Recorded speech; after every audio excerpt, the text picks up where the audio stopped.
Alhamdulillah, salatu wassalamu ala rasulillah wa ala alihi wa ashabihi wa mawalah wa la hawla wa la quwata illa billah, amma ba'dah. Bapak Ibu hadirin hadirat yang dimuliakan Allah, para ulama dari generasi ke generasi membantu umat untuk memahami agama ini. Mereka mengkaji berbagai dalil dari Al-Quran maupun sunnah Nabi SAW, kemudian dirumuskan menjadi berbagai hukum-hukum fikih. Baik itu diajarkan kepada para muridnya secara lisan dengan periwayatan yang disiplin. Artinya, Bapak Ibu yang dirahmati Allah, pada generasi awal yang diriwayatkan secara lisan bukan cuma Al-Quran dan bukan cuma hadis Nabi SAW, tetapi bahkan juga aqwalul ulama atau pendapat-pendapat ulama, peristiwa-peristiwa hukum yang kemudian menjadi rujukan dari generasi ke generasi. Misalnya kita kalau membaca kitab Al-Muwatta karya Al-Imam Malik rahimahullah ta'ala, maka selain berasal dari ucapan Rasulullah SAW, perbuatan Rasulullah SAW, dalam kitab Al-Muwatta terkandung fatwa-fatwa para sahabat menghadapi persoalan-persoalan tertentu.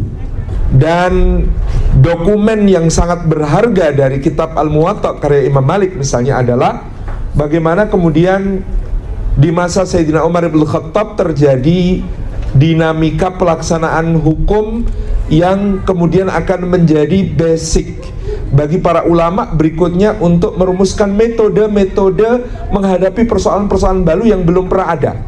Misalnya Sayyidina Umar bin Khattab berijtihad pada zamannya dengan tidak memotong tangan pencuri yang mencuri di waktu paceklik dan didesak oleh kebutuhan yang sangat. Pengecualian hukum semacam ini pada masa lalu tentu tidak ada rujukannya di masa Rasulullah SAW, di masa Abu Bakar As-Siddiq, karena tidak terjadi paceklik seperti paceklik yang terjadi pada masa Sayyidina Umar bin Khattab. Kemudian Sayyidina Umar juga merumuskan hukum untuk pencurian bahwa tidak dipotong tangan pencuri kecuali jumlah yang dicuri mencapai nisab zakat mal. Kalau nisab zakat mal dari emas itu bisa 87 atau 92 gram emas misalnya, itu sehingga jumlah pencurian di bawah itu tidak terkena hukum potong tangan. Ini juga sesuatu yang ijtihad Sayyidina Umar.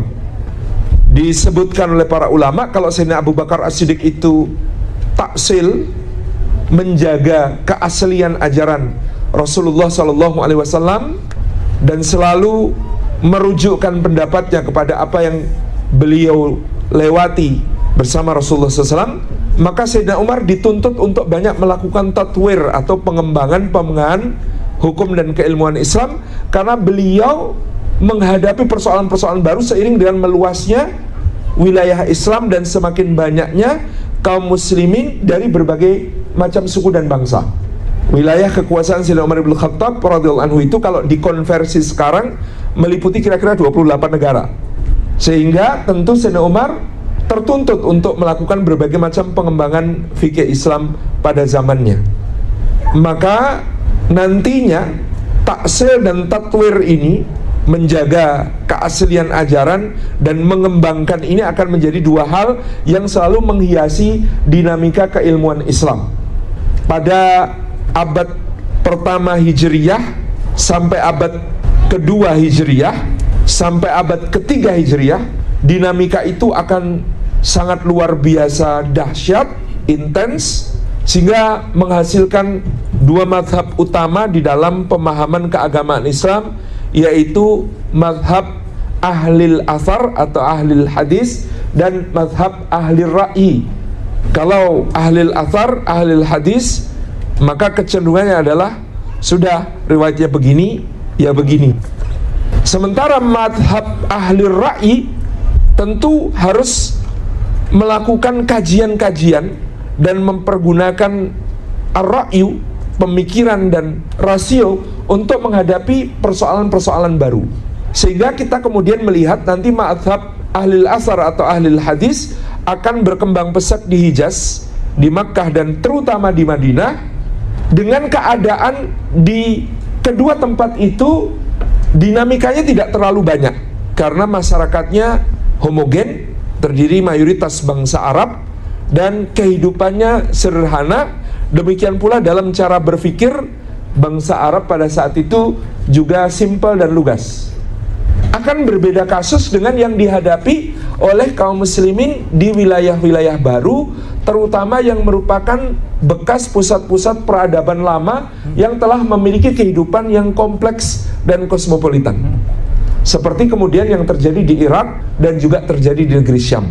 Di wilayah-wilayah ini perkembangan keilmuan Islam dituntut untuk menjawab persoalan baru yang lebih kompleks.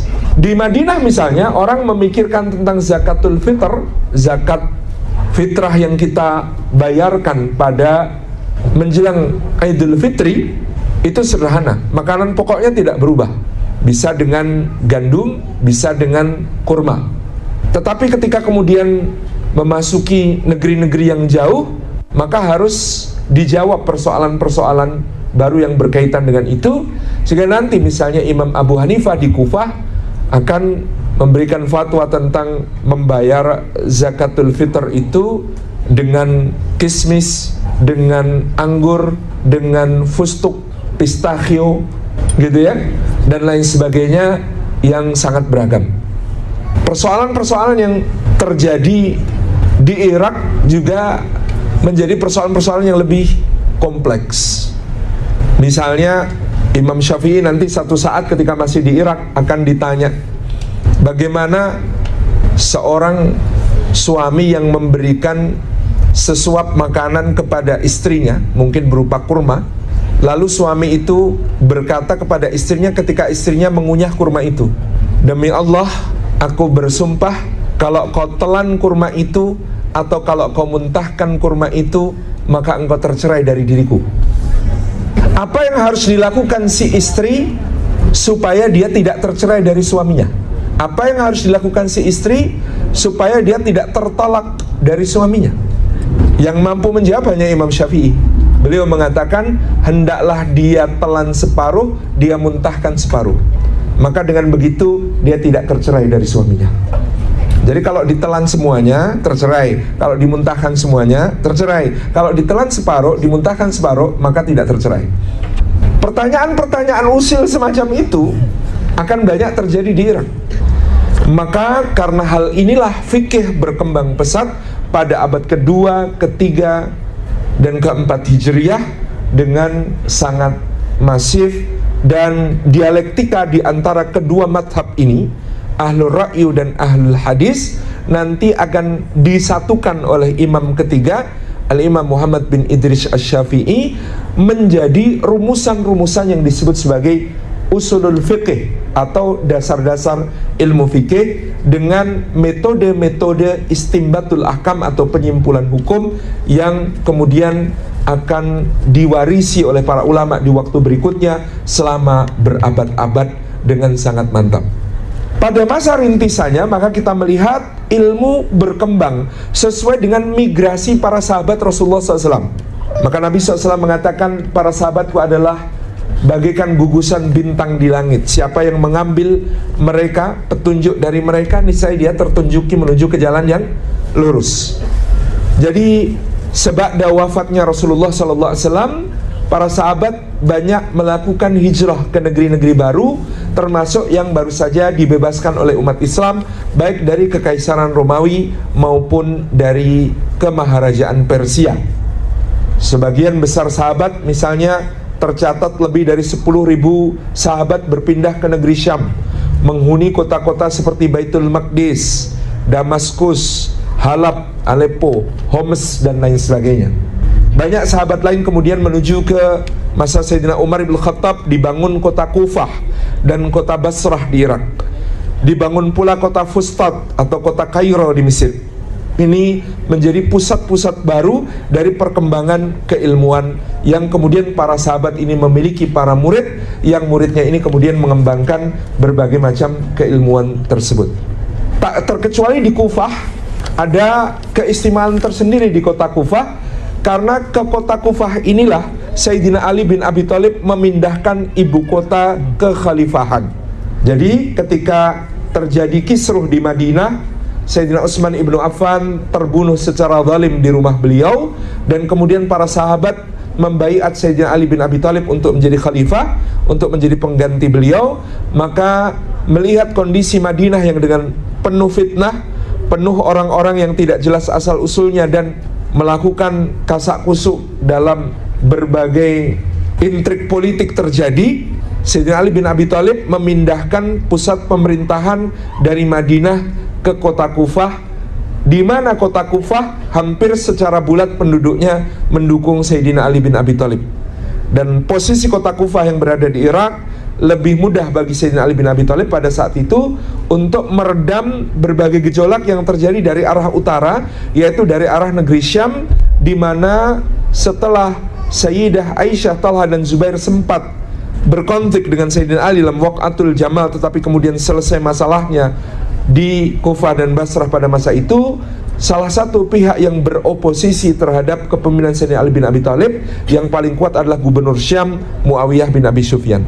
Tentu dengan berposisi di Kufah, Sayyidina Ali bin Abi Thalib lebih bisa untuk mengendalikan wilayah kekuasaan Islam yang di bagian utara terdapat gejolak semacam itu.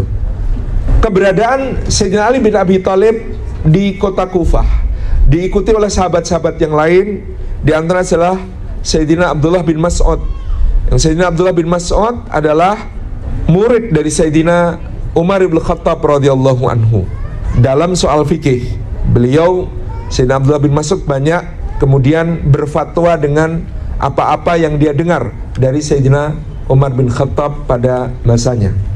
Sehingga dari Sayyidina Ali bin Abi Thalib dan Sayyidina Abdullah bin Mas'ud ini, di kota Kufah muncullah murid-murid beliau, para ulama yang cukup banyak menjadi rujukan umat pada masa itu. Di antara murid-murid Sayyidina Abdullah bin Mas'ud dan Sayyidina Ali bin Abi Thalib di kota Kufah antara lain Imam Alqamah bin Qais, Imam Masruq bin Ajda', Imam Al-Qadi Syuraik radhiyallahu anhum. Generasi ini diikuti oleh ulama-ulama pada zaman berikutnya, yaitu generasi tabi'in yang lebih muda, yaitu Imam Ibrahim An-Nakhai, kemudian ada Amir bin Syurahbil Asy-Sya'bi, seorang yang paling tahan berhadapan dengan orang-orang yang usil dalam fikih. Pernah juga beliau itu ditanya, "Wahai Sya'bi, siapakah nama istri iblis?" Jadi orang Irak kalau tanya agak aneh-aneh begitu. Maka Imam Asy-Sya'bi menjawab, "Mohon maaf, saya tidak diundang walimahnya." Jadi ini diantara watak beliau yang humoris dan cerdas di dalam menjawab persoalan-persoalan yang ada. Dan ini tentu juga adalah warisan dari Sayyidina Ali bin Abi Thalib yang juga cerdas dan humoris. Jadi mazhab Kufah ini banyak mewarisi bukan hanya ilmu tetapi juga karakter dari Sayyidina Ali bin Abi Thalib yang cerdas sekaligus humoris. Ya, humorisnya Sayyidina Ali itu tidak berdusta tetapi jelek. Contohnya pada suatu saat ada seorang yang berkecenderungan khariji yang suka memisahkan diri dari barisan kaum muslimin, bertanya kepada Sayyidina Ali bin Abi Thalib, "Wahai Ali, kenapa pada masa Abu Bakar dan Umar keadaan damai dan tentram, tetapi kini ketika engkaulah khalifahnya keadaan begitu kacau dan penuh dengan konflik?" Maka Sayyidina Ali bin Abi Thalib menjawab, "Karena pada masa Abu Bakar dan Umar rakyatnya seperti aku, sedangkan ketika aku jadi khalifah rakyatnya seperti kamu." Ya, memang kaum Khawarij pada masa itu adalah sangat banyak melakukan kekacauan dan timbul kekacauan gara-gara ulah-ulah di antara mereka, sehingga Sayyidina Ali bin Abi Thalib menyebut demikian. Dari Ibrahim An-Nakhai dan Imam Sya'bi ini lahir murid mereka Imam Hamad bin Abi Sulaiman. Imam Hamad bin Abi Sulaiman lah nanti yang akan menjadi guru utama dari seorang pemuda yang bernama Nu'man bin Thabit bin Zuta wa fi riwayah bin Marzuban, seorang pemuda yang berasal dari keturunan Persia. Kakeknya Zuta atau Marzuban adalah tawanan perang Persia yang kemudian masuk Islam pada masa Sayyidina Umar bin Khattab radhiyallahu anhu. Kemudian dia belajar Islam dan menetap di Kufah. Kemudian memiliki seorang anak yang bernama Sabit. Di antara riwayat yang terkenal tentang Sabit bin Zuta atau Sabit bin Marzuban adalah pengembaraannya yang lalu dia melewati sebuah sungai, ketemu buah delima. Ketika ketemu buah delima itu, karena saking laparnya dia gigit, dia makan, kemudian dia sadar, ini kan delima pasti ada pohonnya. Pohonnya ada pemiliknya. Apakah pemiliknya ridho kepada yang aku makan? Lalu dia pun menyusuri sungai tersebut sampai menemukan rumbun pohon delima, mendatangi pemiliknya, minta ridhonya. Si pemilik pohon delima mengatakan ridho pemuda ini memakan delimanya dengan syarat pemuda ini mau menikahi putrinya. Kemudian disebutkan bahwa putrinya ini bisu, buta, dan tuli. Betapa beratnya kemudian cuma makan delima segigit saja nikahin seorang yang bisu, buta, dan tuli. Maka demi halal dan berkahnya apa yang dia makan, dia ridho. Baik Pak, saya ridho. Kalau memang sudah tertulis di sisi Allah, saya berjodoh dengan putri Bapak yang buta, yang bisu, yang tuli. Bismillah, mudah-mudahan ada kebaikan.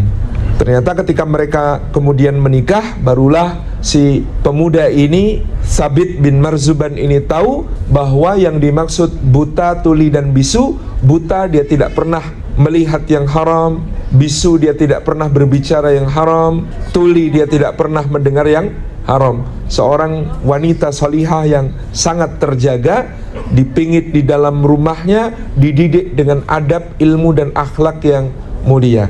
Maka dari pasangan ini lahirlah An-Nu'man bin Sabit bin Marzuban.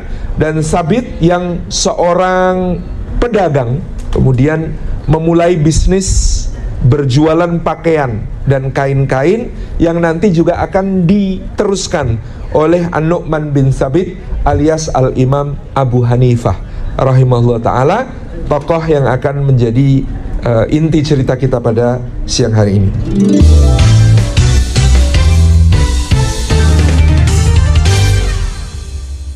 Ulama Hanafiyah menyebut Al-Imam Abu Hanifah Imamul A'zam adalah sifat wara' dan zuhud, kehati-hatian yang sangat dalam berbagai urusan dengan hak-hak orang lain.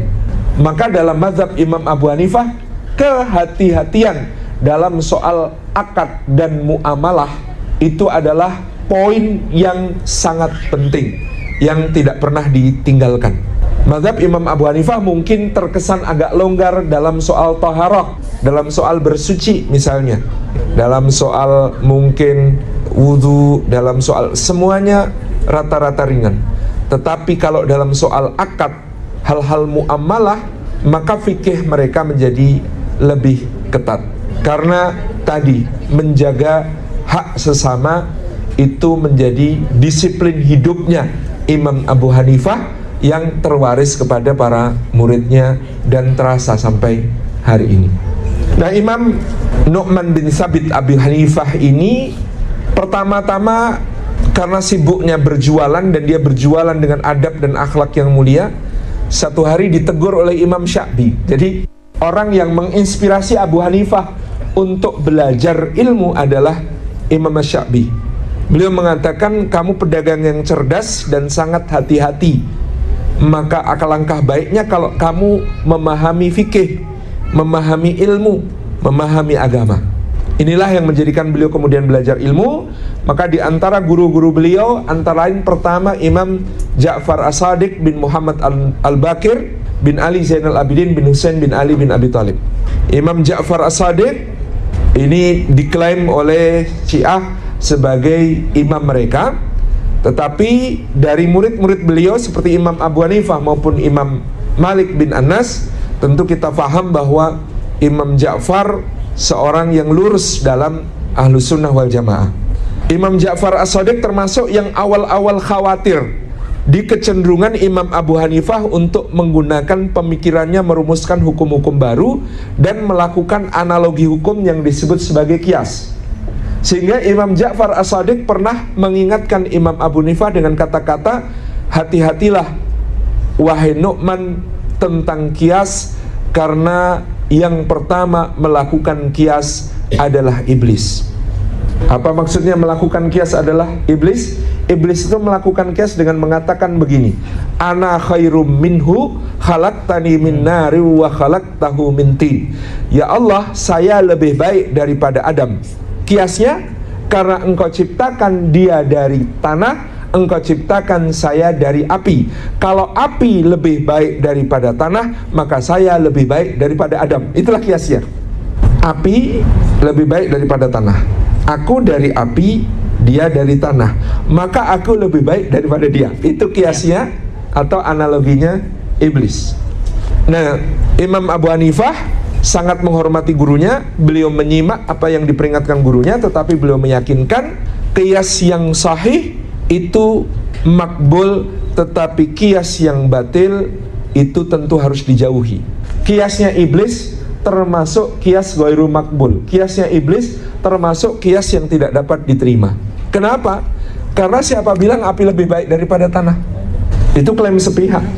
Kalau mau mengajukan argumen, api itu panas, api itu membakar, api itu merusak, api itu baunya busuk, api itu tidak bisa nyala, tidak bisa hidup kalau tidak menghancurkan yang lain. Betapa mengerikannya hidup yang hanya bisa hidup kalau merusak yang lain. Sementara tanah itu lembut, tanah itu teguh, tanah itu tawadhu, tanah itu mengandung kebaikan, tanah itu menumbuhkan, ya, dan menjadi fasilitas bagi yang lain untuk berkembang bahkan berbuah. Itulah tanah. Dan iblis tentu salah karena dari dulu harga korek api segitu-gitu aja, harga tanah naik terus gitu. Ya, itu harga tanah itu naik terus gitu. Jadi kalau kita tercipta dari tanah itu value-nya harus naik terus. Ini pengingat yang diberikan Imam Ja'far As-Shadiq kepada Imam Abu Hanifah. Beliau selalu ingat, sehingga beliau kalau melakukan qiyas tidak sembarang qiyas, harus qiyas yang diterima. Kemudian di antara guru beliau terdapat juga Imam Qatadah, seorang dari murid murid sahabat Nabi Abdullah bin Abbas radhiyallahu anhu. Jadi dari Qatadah, Imam Abu Hanifah banyak belajar tentang Al-Quran dan tafsirnya. Kemudian beliau juga berguru kepada Imam Nafi' Maula Ibni Umar. Imam Nafi' Maula Ibni Umar ini seorang yang semula budak, lalu belajar dengan tekun kepada Abdullah bin Umar radhiyallahu anhuma, dan kemudian menjadi ulama besar pada masa tabi'in. Kemudian juga beliau belajar kepada Imam Atha bin Abi Rabah. Imam Atha bin Abi Rabah ini keulamaannya diakui bahkan ketika para sahabat masih hidup. Jadi kalau di Mekah itu beliau adalah imam Masjidil Haram, beliau berkulit hitam, beliau itu penampilannya seperti dikomentari orang itu kayak burung gagak. Dan Imam Atha ini luar biasa sifat waraknya, zuhudnya. Beliau pernah berkendaraan dari Mekah menuju ke Damaskus untuk bertemu khalifah. Ketika orang-orang semuanya meremehkannya, maka beliau masuk ke ruangan khalifah, dan khalifah yang tahu kedudukannya langsung menyambutnya. Waktu itu adalah Hisham bin Abdul Malik, saudara iparnya Umar bin Abdul Aziz. Hisham menyambutnya, lalu duduklah wahai Syekh, katakan apa keperluanmu. Wahai Amirul Mukminin, aku punya 7 keperluan. Tidak ada satupun yang keperluan pribadi. Yang beliau sampaikan satu, pasukan yang di perbatasan, wahai Amirul Mukminin, mereka memiliki keluarga di rumahnya yang sudah lama tidak berjumpa, maka pergiliankah mereka dan berikan tunjangan yang terbaik untuk mereka. Yang kedua, tentang ahlu dhimmah, wahai Amirul Mukminin, orang-orang yang membayar jizyah yang besar tetapi mereka tidak mendapatkan perhatian dalam soal dakwah dan perlindungan. Kemudian soal ini, kemudian soal ini, kemudian bahkan beliau menyampaikan soal ahli bait Nabi SAW, keluarga Rasulullah. mereka hidup dalam kemiskinan dan kekurangan, sedangkan mereka tidak bisa menerima sedekah, maka sudah menjadi tugasmu untuk memberikan bagian mereka dari harta yang ada di tanganmu, dari apa yang diamanahkan Allah, karena itu adalah harta negara dan merupakan hak mereka. 7 hajat disampaikan, tidak ada satupun yang merupakan hajat pribadi. Beliau keluar dari istana khalifah, bahkan disebutkan oleh para ulama, tanpa minum air putih segelas pun. Gak ada yang dia ambil dari istana khalifah sedikit pun. Dia menyampaikan hajat kaum muslimin, menasihati penguasa dan lain sebagainya. Ini sifat ulama yang namanya Imam Atha bin Abi Rabah. Nah, Imam Atha ini menjadi imam Masjidil Haram. Kalau Abdullah bin Abbas dan Abdullah bin Umar sedang di Mekah, lalu ada orang tanya kepada mereka, minta fatwa, bertanya tentang masalah, mereka akan mengatakan, wahai penduduk Mekah, kenapa kalian ini, di tengah-tengah kalian ada Atha bin Abi Rabah, kenapa harus bertanya kepada kami? Cukup bagi kalian untuk bertanya kepada Atha bin Abi Rabah. Nah, Imam Atha bin Abi Rabah ini, saya akan jelaskan sedikit pendapat beliau yang membuktikan satu pendapat fikih itu boleh jadi akan dikritik pada suatu zaman, tetapi menjadi kebaikan di zaman yang lain. Jumhur ulama berpendapat melempar jumrah yang afdal adalah pada hari tasyrik ba'da zawal, dan itulah amaliyah Rasulullah SAW. Sehingga para ulama sebagian bahkan berpendapat tidak sah melempar jumrahnya kalau belum zuhur. Jadi waktu utama untuk melempar jumrah itu, bahkan ada yang berpendapat waktu dimulainya melempar jumrah itu adalah waktu zuhur. Ketika semua ulama berpendapat seperti itu, dan kemudian mereka berdalil Rasulullah juga melakukan seperti itu, Abu Bakar juga melakukan seperti itu, Umar melakukan seperti itu, Utsman melakukan seperti itu, semua sahabat itu melempar jumrah hari tasyriknya seba'da zawal. Maka Imam Atha bin Abi Rabah punya pendapat, kata beliau, qabla zawal afdal, sebelum zawal juga afdal dan boleh. Selama 13 abad, pendapat Imam Atha bin Abi Rabah selalu menjadi catatan para ulama fikih. Dalam hal ini Imam Atha bin Abi Rabah telah menyendiri, pendapat beliau ganjil. Dalam hal ini Imam Atha bin Abi Rabah telah menyelisih ijma', pendapat beliau tidak dapat diterima. Dan seterusnya, itu 13 abad pendapat Imam Atha bin Abi Rabah ini menjadi sesuatu yang dikritik dan hanya menjadi catatan kaki di kitab-kitab fikih. Datanglah tahun 1990 ketika jamaah haji jumlahnya semakin besar dan jamarat semakin membludak, sehingga membludaknya jamarat, tempat melempar jumrah, menimbulkan bahaya-bahaya yang terjadi ketika orang berdesak-desakan, ada orang yang lemah, yang terinjak dan lain sebagainya. Salah satu di antara tujuan syariah, maqasidus syariah yang nanti dirintis Imam Al-Ghazali perumusannya dan disempurnakan Imam Syatibi di zaman berikutnya adalah ba'da hifdzuddin, setelah menjaga agama, menjaga jiwa manusia. Jadi fikih itu harus menjaga jiwa manusia. Maka pada tahun 1190-an awal, Darul Ifta, ya, Majlisul A'la lil Buhus wal Ifta wal Irsyad, kerajaan Saudi Arabia, semacam komisi fatwa majelis ulamanya Saudi Arabia bersidang. Kemudian mereka membahas bahaya-bahaya yang timbul karena semua orang mengejar waktu utama untuk melempar jumroh, yaitu pada saat ba'da zawal. Maka kemudian mereka membuka-buka kitab fikih sehingga menemukan, alhamdulillah, ada pendapatnya Imam Atha bin Abi Rabah. Kata Imam Atha bin Abi Rabah, sebelum zawal afdal. Wah, tapi Imam Atha kan menyendiri. Beliau menyendiri, tapi beliau adalah orang yang direkomendasikan oleh dua sahabat utama, Abdullah bin Abbas dan Abdullah bin Umar. Maka pendapat beliau adalah hujjah. Sehingga dengan pendapatnya Imam Atha bin Abi Rabah ini, kemudian lempar jumroh itu bisa dijadwal jam 6 sampai jam 8 Indonesia, jam 8 sampai jam 10 Asia Selatan, jam 10 sampai jam 12 siapa dan seterusnya. Karena apa? Karena sebuah pendapat fikih yang selama 13 abad tidak dipakai dan dikritisi, tetapi pada keadaan tertentu menjadi jalan keluar bagi persoalan yang muncul. Itulah sifatnya fikih. Dia bisa menjadi jawaban pada suatu zaman meskipun tidak relevan di zaman yang lain. Ini sebagai contoh. pada saat beliau satu saat menunaikan ibadah haji di Mekah, selesai beliau mau tahallul, mau cukur rambut. Selesai manasik mau cukur rambut, maka beliau mendatangi seorang tukang cukur rambut. Ketika mendatangi seorang tukang cukur rambut, dia bertanya, "Saya bayar berapa untuk cukur tahallul?"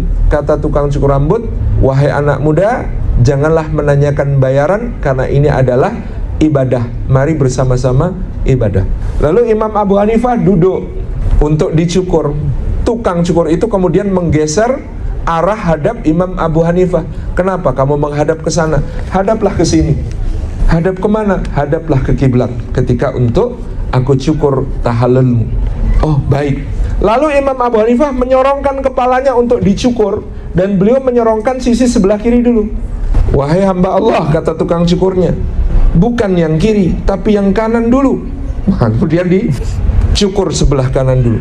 Ketika mulai dicukur, tukang cukurnya negur, "Hai hamba Allah, kenapa kau diam saja? Bertakbirlah." Ternyata ketika cukur disunnahkan untuk takbir. Allahu Akbar, Allahu Akbar, Allahu Akbar. Kemudian dia bercukur sampai selesai. Setelah bercukur sampai selesai, Imam Abu Hanifah mengambil uang diberikan, lalu mau pergi. "Hei, hendak kemana hai hamba Allah? Apalagi yang harus kulakukan?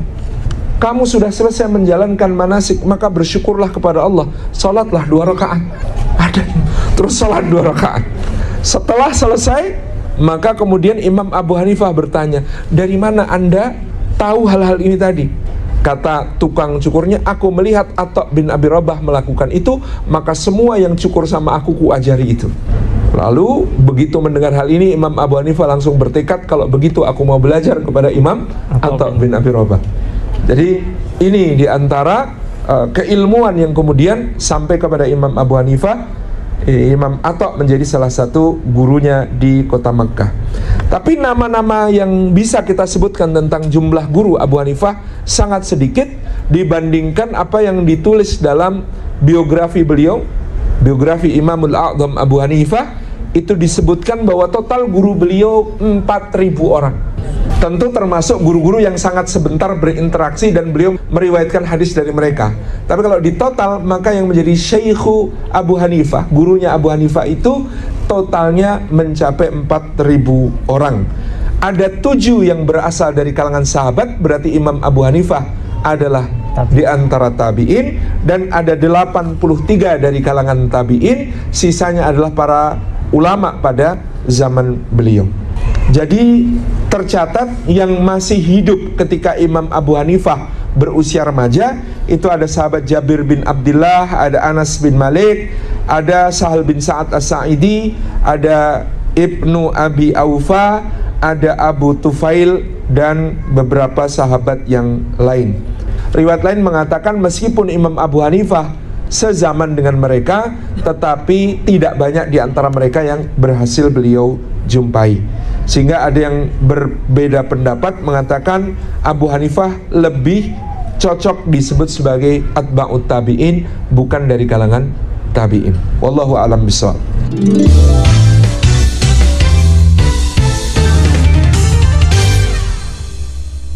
Al-Imam Abu Hanifah ini kemudian belajar sambil terus berdagang dan berniaga, di mana di antara keutamaan beliau dalam perniagaannya, beliau menampakkan sifat zuhud dan waraknya dengan cara yang luar biasa.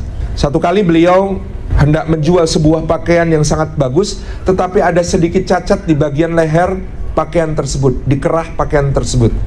Dia berpesan pada pekerjanya, nanti kalau ada yang mau beli ini, jelaskan terlebih dahulu bahwa pakaian ini ada cacatnya. Ternyata pekerjanya yang diberi pesan ini lupa untuk menyampaikan kepada customer bahwa itu ada cacatnya, sehingga baju itu tetap laku besar. Maka Imam Abu Hanifah begitu dilapori, langsung mensedekahkan seluruh hasil penjualannya dan memberi pesangon kepada si karyawan ini. Beliau pecat, tetapi dengan pesangon yang besar. Beliau tidak mau di waktu yang akan datang terjadi kesalahan serupa hanya gara-gara alpa lalai kemudian tidak dijelaskan bahwa sebuah barang yang dijual itu adalah cacat. Kemudian pernah pula datang seorang yang hendak membeli pakaian kepada beliau, memilih-milih berulang kali, kemudian tidak kunjung untuk membeli. Ketika ditanya oleh Imam Abu Hanifah, "Wahai saudara, seperti apa pakaian yang kau inginkan?"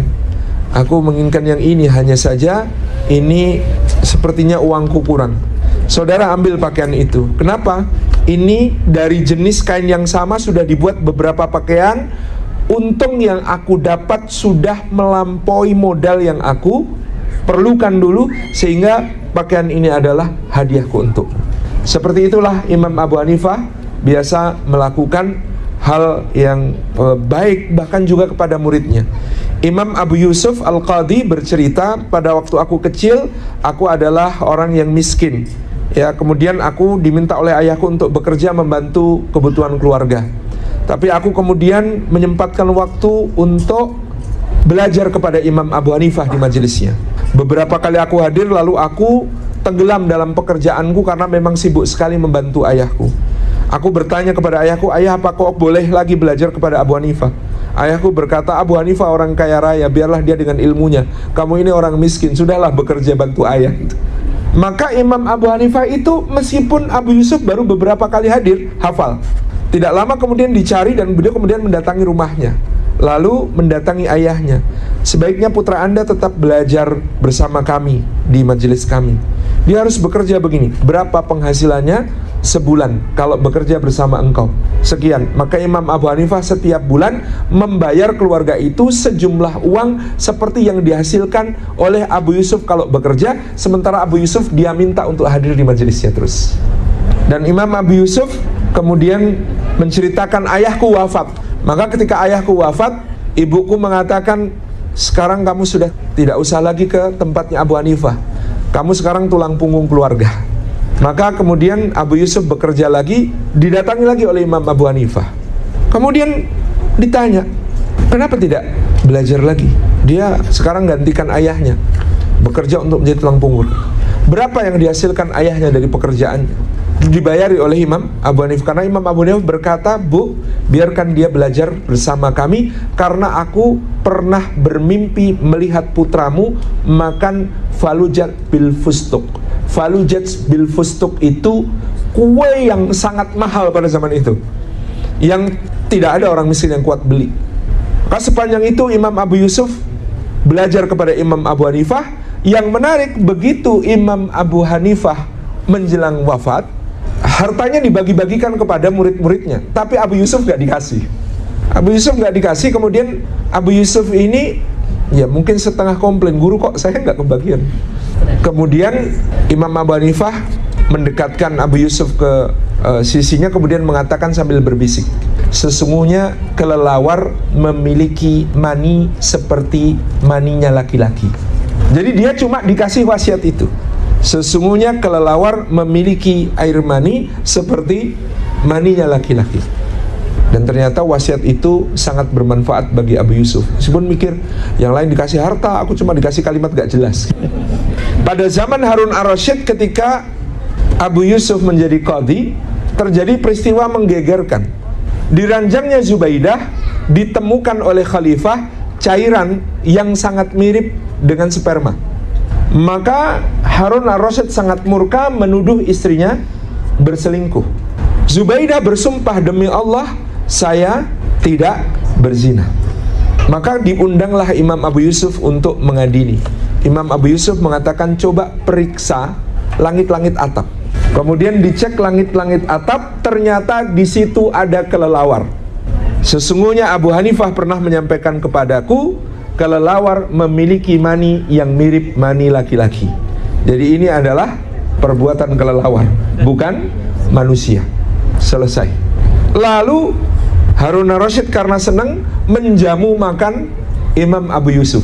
Disajikanlah makanan kue yang sangat mahal dan lezat. Maka Imam Abu Yusuf bertanya, "Apa nama kue ini?" Kata Harun ar-Rasyid, "Inilah yang disebut sebagai falujat bil fustuk, kue dengan pistachio seperti ini." Kok tawa terbahak-bahak Imam Abu Yusuf? "Kenapa kamu tertawa terbahak-bahak?" kata Khalifah Harun ar-Rasyid. "Karena Imam Abu Hanifah pernah bermimpi aku makan falujat bil fustuk dan beliau katakan itu pada ibuku." Nah, kalau riwayat seperti ini bagi teman-teman Hanafiyah itu mengokohkan kewalian Imam Abu Hanifah, ya. Di antara biografi beliau menyebutkan tentang riwayat betapa dahsyatnya, ya, bagaimana Imam Abu Hanifah di dalam firasat-firasatnya sebagai seorang mukmin, dan itu disampaikan kepada murid beliau. Imam Abu Hanifah pada zamannya menghadapi umat Islam yang mulai terpengaruh oleh berbagai filsafat, tetapi bukan dipakai untuk hal yang positif, melainkan dipakai untuk memahami keimanan, sehingga justru menjadikannya sebagai sumber-sumber kesesatan. Misalnya Imam Abu Hanifah sezaman dengan Jahm bin Safwan. Jahm bin Safwan itu tokoh dari aliran yang disebut Jahmiyah. Nah, aliran Jahmiyah ini diantara pendapatnya Tuhan itu nggak boleh dinamai dan nggak boleh disifati, karena nama dan sifat itu membatasi kemutlakannya. Jadi Allah itu zat yang maha mutlak, tidak boleh dinamai, tidak boleh disifati. Dia juga berpendapat iman itu cukup di dalam hati, karena hakikat manusia adalah hatinya. Kalau hatinya sudah membenarkan, meskipun lisannya tidak mengucapkan kalimat syahadat, maka dia adalah orang beriman dan imannya diterima. Nah, Imam Abu Hanifah satu kala berdebat dengan Jahm bin Safwan, dan dalam satu kali jalsah itu Jahm bin Safwan tidak bisa berkutik mendengar berbagai argumentasi Imam Abu Hanifah dari Al-Quran dan Sunnah, sehingga Jahm bin Safwan keluar dari majelis Abu Hanifah dalam keadaan merah padam mukanya karena malu dan tidak berani untuk kembali lagi. Imam Abu Hanifah juga pernah harus meluruskan pemahaman seseorang yang membenci sahabat-sahabat Nabi, termasuk membenci Utsman bin Affan, dan bahkan orang ini mengatakan Utsman bin Affan ini pasti Yahudi. Maka Imam Abu Hanifah mendatangi orang ini mengatakan, apakah engkau punya anak perempuan? Betul, saya punya anak perempuan. Izinkan aku mewakili seseorang yang dia ingin melamar putrimu. Oh, seperti apa yang melamar putriku itu? Dia seorang yang tampan, dia seorang yang hafal Al-Quran, dia seorang yang dermawan, setiap malam dia qiyamul lail dengan sholat yang panjang, dia seorang yang kemudian sangat rajin berderma untuk kebutuhan seluruh kaum muslimin. Wah, itu satu saja sudah cukup, kamu sebutkan banyak keutamanya. Tentu pasti akan saya terima lamaran ini. Tapi sayang, kata Imam Abu Hanifah. Sayang bagaimana? Ini orang Yahudi loh. Hai Abu Hanifah, celaka sekali kau mengatakan semua orang yang punya keutamaan tadi adalah seorang Yahudi, lalu kau lamarkan untuk putriku. Mana mungkin aku setuju. Kemudian Imam Abu Hanifah bertanya, lalu menurutmu Rasulullah SAW itu akan menikahkan dua, bukan cuma satu putrinya kepada seorang yang seperti ini dan dia Yahudi? Astagfirullahaladzim, maksudmu Utsman bin Affan? Ya, kamu tega-teganya nuduh Utsman bin Affan sebagai Yahudi, sementara Rasulullah menjadikannya menantu 2 kali. Kamu tak kasih menantu yang kayak Utsman dan aku sebut Yahudi, gak terima. Dan Imam Abu Hanifah dengan kewaraan dan kezuhudannya, karena melihat pemerintahan yang berjalan pada masanya, baik dalam daulah Umayyah maupun daulah Abbasiyah, itu bermasalah karena banyak melakukan kezaliman dan banyak melakukan abuse of power sehingga melanggar hukum-hukum syariat, maka beliau tidak pernah mau diangkat menjadi pejabat. Ketika gubernur Irak dijabat oleh Yazid bin Hubairah, beliau dipaksa untuk menjadi qadhi, menjadi hakim kota. Beliau menolak jabatan ini sehingga kemudian beliau dipenjarakan dan disiksa. Bahkan pada masa Abbasiyah, Khalifah Abu Ja'far al-Mansur memaksa beliau untuk menjadi Qadhi al-Qudat atau Hakim Agung Negara. Beliau dipanggil dan beliau mengatakan, saya tidak bersedia untuk menjadi hakim, wahai Amirul Mukminin. Demi Allah, kata Abu Ja'far al-Mansur, engkau harus menjadi Qadhi al-Qudat karena engkau afqahul fuqaha, karena engkau yang paling hukum, paling faham hukum di antara semua ulama yang ada. Maka Imam Abu Hanifah mengatakan, demi Allah, saya tidak akan menerima jabatan itu. Aku bersumpah lebih dulu. Kenapa kamu bersumpah? Kata Abu Ja'far al-Mansur. Tetapi Amirul Mukminin lebih mampu membayar kafarat sumpahnya daripada saya. Jadi kalau sumpah Amirul Mukminin dibatalkan, Amirul Mukminin lebih mampu membayar kafarat sumpah. Saya nggak mampu. Kurang ajar. Kamu harus jadi qadhi. Demi Allah, saya tidak pantas untuk menjadi qadhi. Dusta kamu. Amirul Mukminin sudah mensifati saya pendusta, mana layak jadi pejabat. Jadi kalau saya, dalam ucapan saya tidak pantas jadi qadhi. Kalau saya jujur, maka saya memang tidak pantas jadi qadhi. Kalau saya berdusta, saya juga tidak layak jadi qadhi karena dusta saya itu. Karena inilah kemudian lagi-lagi beliau harus dipenjarakan dan disiksa, dan kemudian dikatakan beliau wafat di dalam penjara, atau ada bahkan yang mengatakan beliau diracun ketika berada di dalam penjara tersebut. Apalagi pada saat itu Imam Abu Hanifah melindungi an-nafsu zakiyah, keturunan Sayyidina Hasan bin Ali bin Abi Thalib yang dijadikan buronan oleh negara karena dianggap berpotensi untuk melakukan pemberontakan. Padahal an-nafsu zakiyah ini tidak punya niat untuk memberontak, tapi Imam Abu Hanifah melindungi beliau, menyembunyikan beliau, sehingga Imam Abu Hanifah di sini terkena akibat dianggap sebagai pelindung orang yang berpotensi memberontak.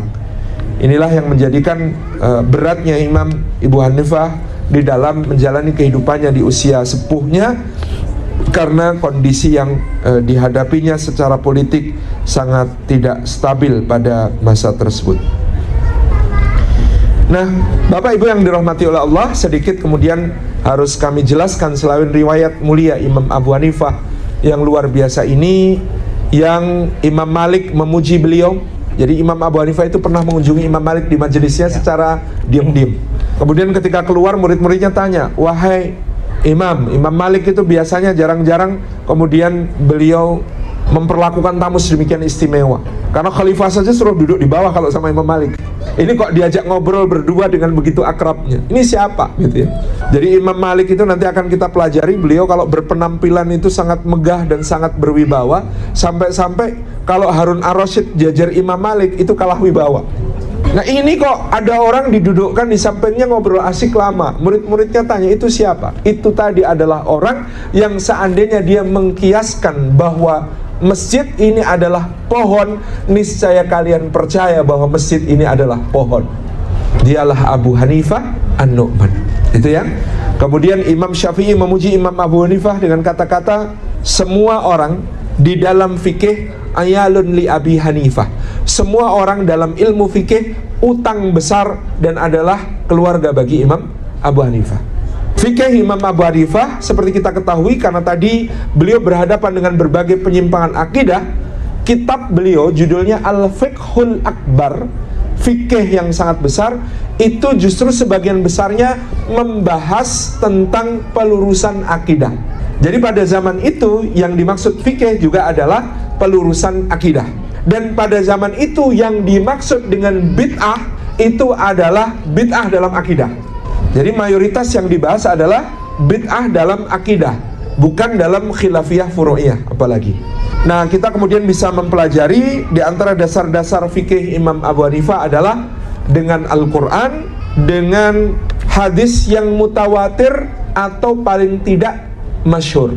Jadi Imam Abu Hanifah menghindari menggunakan hadis yang periwayatannya hanya sedikit jalur atau satu jalur. Kemudian beliau juga merumuskan apa yang disebut sebagai istihsan. Istihsan ini adalah melakukan penyimpulan hukum pada suatu masalah yang tidak ada dalil qat'i tentangnya dari Quran dan Sunnah, dengan mempertimbangkan kebaikannya dalam berbagai aspek. Ada misalnya hukum berdasarkan istihsan kiasi. Misalnya begini, ada orang mewakafkan tanah, maka secara istihsan kiasi turut terwakafkan pula segala hak yang ada di atas tanah itu. Hak untuk mengalirkan air, hak untuk membangun bangunan, hak untuk kemudian mengatur penggunaan dan lain sebagainya. Ini yang disebut sebagai istihsan kiasi. Sebenarnya yang diwakafkan cuma tanahnya, tetapi melekat pada wakaf itu, wakaf tanah itu adalah segala penggunaannya. Ini misalnya. Kemudian ada yang disebut sebagai istihsan istisnai. Istihsan istisnai ini misalnya sekarang yang kita kenal sebagai akad jual beli salam. barangnya yang diperjualbelikan jelas sifat-sifat dan ciri-cirinya, speknya, lalu kemudian sudah dibayar meskipun datnya belum di situ. Dulu jual beli yang sah adalah halan, barangnya ada di situ, dibayar tunai, itu baru sah. Tetapi menurut mazhab Imam Abu Hanifah bisa dilakukan istihsan istisnai dengan cara kalau speknya sudah dijelaskan detail, kemudian meskipun barangnya gaib tidak di situ, tetapi barang itu dijamin ada dan nanti bisa diantarkan, maka ada akad salam di situ, bisa dibayar di muka. Ini contoh istihsan istisnai. Kemudian beliau juga menggunakan tentu saja ijma dan juga menggunakan apa yang disebut sebagai urf, ya kebiasaan setempat. Maka tadi beliau merumuskan hukum zakat fitrah kalau dibayar dengan produk-produk selain makanan pokok. Itu dirumuskan oleh Imam Abu Hanifah. Bahkan nanti kajian dalam mazhab Hanafi kemudian merumuskan bolehnya membayar zakat fitrah dalam bentuk uang. Ini adalah pendapat dalam mazhab Hanafi dan satu-satunya. Ya, kalau Bapak Ibu membayar zakat fitrah dalam bentuk uang, itu sedang mengamalkan mazhab Hanafi. Karena Maliki, Syafi'i, Hambali semuanya mewajibkan dalam bentuk makanan pokok. Di antara fitnah-fitnah yang kemudian ditebarkan tentang Imam Abu Hanifah bahwa beliau adalah ahlur ra'yu murni yang tidak mempedulikan hadis-hadis Nabi SAW. Tentu ini adalah tuduhan yang sangat melampaui batas, karena Imam Abu Hanifah ternyata meriwayatkan juga banyak hadis, dan Imam Abu Hanifah bukan mengesampingkan hadis. Tapi tadi beliau menggunakan metode di mana kalau ini bisa dikiaskan dari Quran dan Sunnah, maka asar, apalagi hadisnya dhaif ataupun hadisnya ahad, misalnya hanya satu jalur atau dua jalur yang meriwayatkannya, maka dia kalah dengan kias dari Quran dan hadis yang sahih dan mutawatir. Ini pendapat Imam Abu Hanifah. Tapi pada masa itu ada banyak ulama, diantaranya di Syam ada Imam Sufyan Ats-Tsauri. Dapat bisik-bisik dari orang di Kufah, ada orang namanya Abu Hanifah, dia tukang ra'yu, dia membuang hadis-hadis Nabi, dia berfatwa dengan pendapatnya sendiri, orangnya ngawur begini-begini. Sehingga setiap kali khutbah, setiap kali ceramah, Imam Sufyan Ats-Tsauri mengatakan di dalam, hati-hatilah kalian kepada ahli bid'ah yang bernama Abu Hanifah, karena dia orang yang menyimpang, dia menyelisih sunnah Nabi, dia begini. Hingga datanglah pada waktu itu seorang ulama yang dikenal menjadi murid banyak ulama dan guru banyak ulama, namanya Imam Abdullah Ibnul Mubarak. Dia datang ke negeri Syam menemui Imam Sufyan Ats-Tsauri, kemudian dia menyerahkan sebuah kitab berisi catatan fatwa-fatwa. Wahai Imam, berkenankah engkau memeriksa catatan fatwa-fatwa ini? Oh, baik. Dibuka oleh Imam Sufyan Ats-Tsauri. Masya Allah, tabarakar rahman, ini luar biasa. Ini yang berfatwa bukan sembarang ulama. Ini alimul alamah, ini afqahul fuqaha, ini orang yang sangat mendalam pemahamannya tentang Quran dan Sunnah. Ini fatwa semacam ini dahsyat sekali. Kenapa di sini ditulis qala Nu'man, qala Nu'man, qala Nu'man? Ini siapa ini? Nu'man ini siapa yang fatwanya bagus-bagus sekali ini? Anda sering menyebut kunyahnya, kata Ibnu Mubarak. Nu'man ini adalah Nu'man bin Thabit, kunyahnya Abu Hanifah. Kaget Imam Sufyan Ats-Tsauri, inna lillahi wa inna ilaihi raji'un, sesungguhnya aku telah menjadi orang yang sangat berdosa dengan banyak menyebut-nyebut keburukan tentang dia, padahal aku belum pernah mendengar fatwanya secara langsung atau melihatnya mengajar secara langsung. Ya Rabb, ampunilah aku. Sejak saat itu Imam Sufyan Ats-Tsauri mengatakan kepada murid-muridnya, belajarlah kalian ke Kufah, jumpailah Abu Hanifah, karena dialah afqahul fuqaha zaman ini. Ini memang diperlukan orang seperti Imam Abdullah Ibnul Mubarak yang mendamaikan, bukan memperuncing. Saya suka gedek kalau ada orang di satu majelis ilmu bertanya, Ustadz, apa pendapat Ustadz tentang ceramah Ustadz B di video YouTube berjudul AAAAA di menit ke-29 detik ke-13? Ini pasti bukan tanya dan mencari kebenaran. Ini adalah mengadu domba, karena dia tahu yang dia tanyakan pasti hal yang tidak disetujui oleh ustadz yang ditanyai. Jadi yang seperti ini besar dosanya. Mengadu domba mukmin biasa saja besar dosanya, apalagi mengadu domba para ulama. Demikian. Kalau yang bicara ini bukan ulama tapi baru. Terima kasih. Assalamualaikum warahmatullahi wabarakatuh.